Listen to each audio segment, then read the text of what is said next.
A sign of the times in Africa, in Basutoland, as it was called when their first chief, Mshoeshoe, defied the Boer settlers all around him in this enclave of South Africa.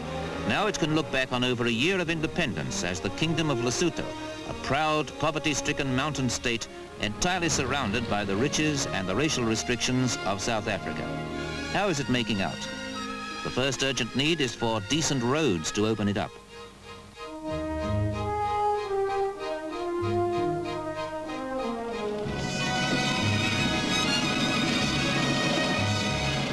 The Basuto people live mostly in mud hut villages linked at the best by crude mule tracks. Their exports of wool and mohair are woefully inadequate. Cattle dung is used to bind the mud plaster on their ondavel huts, or it's burned for fuel, which is scarce. So the land becomes ever more impoverished. For months at a time, the villagers have to send their herds off to the mountains to find some sort of pasture with 7-year-old herdsboys who fend for themselves in the wilds and greet passers-by with grave salutes. Erosion is this country's curse and challenge. Acres of overcropped topsoil can be lost in just one thunderstorm. Perversely, it can be beautiful.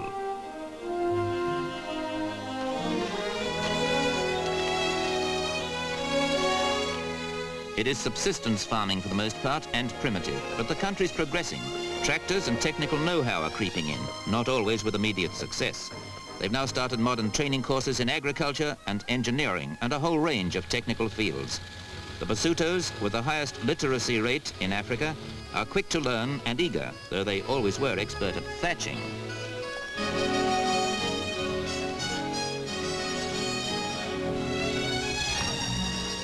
Village industries are a new thing here, and they're spreading. For these are energetic people, keen to make themselves a place in the modern world. But such is their poverty, this mohair they weave is one of their main exports, though progress is well on the way. Basutos are now servicing the aircraft that are essential in a land with few roads. And see the precision drill of their new police recruits.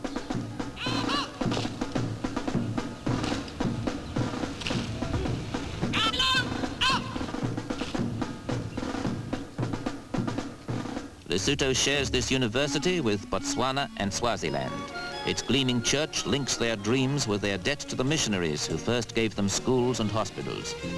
Oh yes, Lesotho is hacking out a new roadway into a bold tomorrow.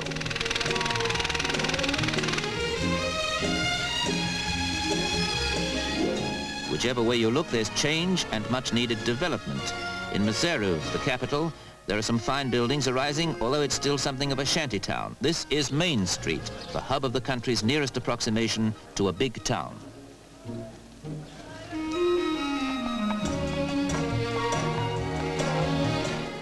Sad that even those oranges have to be imported, like the barber's clippers, and come to that even the cardboard awning over his head.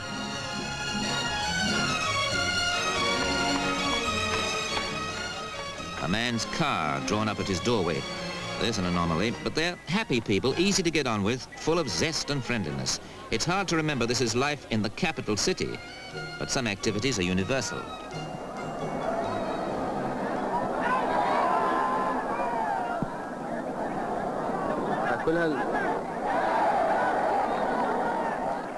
You find there's no colour bar here, no resentment, though Britain gave these people little more than football fever.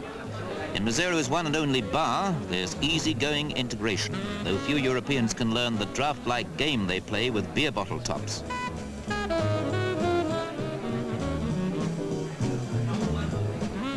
"10 miles away, thatch like that decorous bar covering betokens a truly primitive life, but the farmers are learning. Here they even plant trees and keep turkeys. Women get their fine figures by carrying loads on their heads because men have other things to do. Consider this.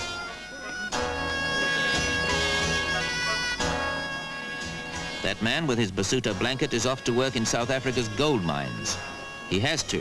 100,000 of them go every year. Otherwise, they would starve. The money they send back is a crucial part of the country's revenue.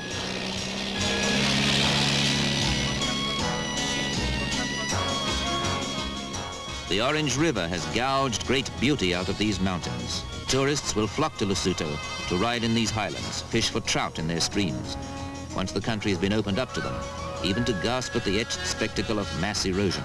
Lesotho's Maluti Mountains, spurring from the great Drakensbergs, are breathtaking in their loveliness, and the last memory the gold mine recruits will carry away from their highland home.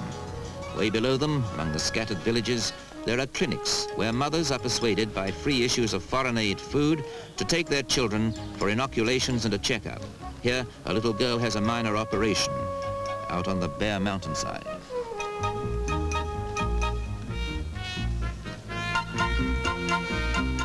The nurse has ridden out to meet this doctor on horseback. The doctor makes his rounds by plane. The patients come miles on foot to see him. Basuto needs more doctors, more know-how, more overseas aid. And as it happens at London Airport, some flying doctors of a different sort are on their way there. The Lesotho High Commissioner is seeing off a team of British surgeons on a goodwill visit to his country to operate and demonstrate modern techniques to the doctors there.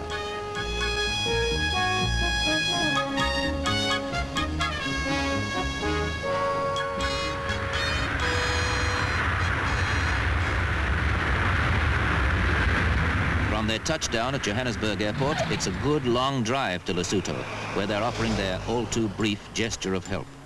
The frontier sign says, "Enter in peace."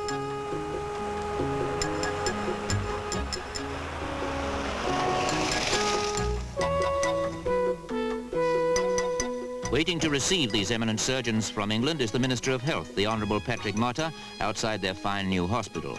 The top gynecologist from a London hospital does a cesarean, and an eye surgeon lectures doctors and students before grafting eyes he has brought from back home.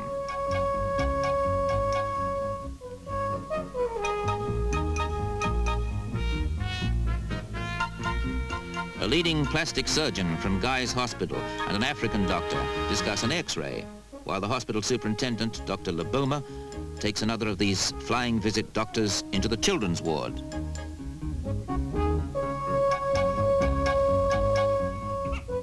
The English doctor had never seen a baby as emaciated as this little chap. He too was learning of the crying problems of a country where even Her Majesty the Queen was happy to have her son, the Royal Prince, examined by an orthopedic specialist from Britain as the King looked on.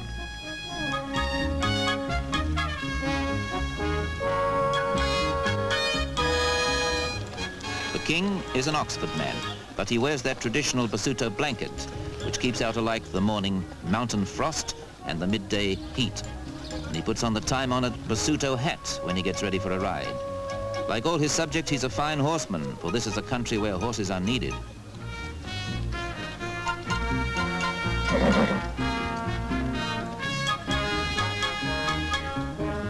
A king rides among his people, his poor, proud and pleasant people, who are living, hoping and working for a more prosperous tomorrow in their lovely land of eroded hills and scenic vistas, with its high, compelling mountains and flashing streams.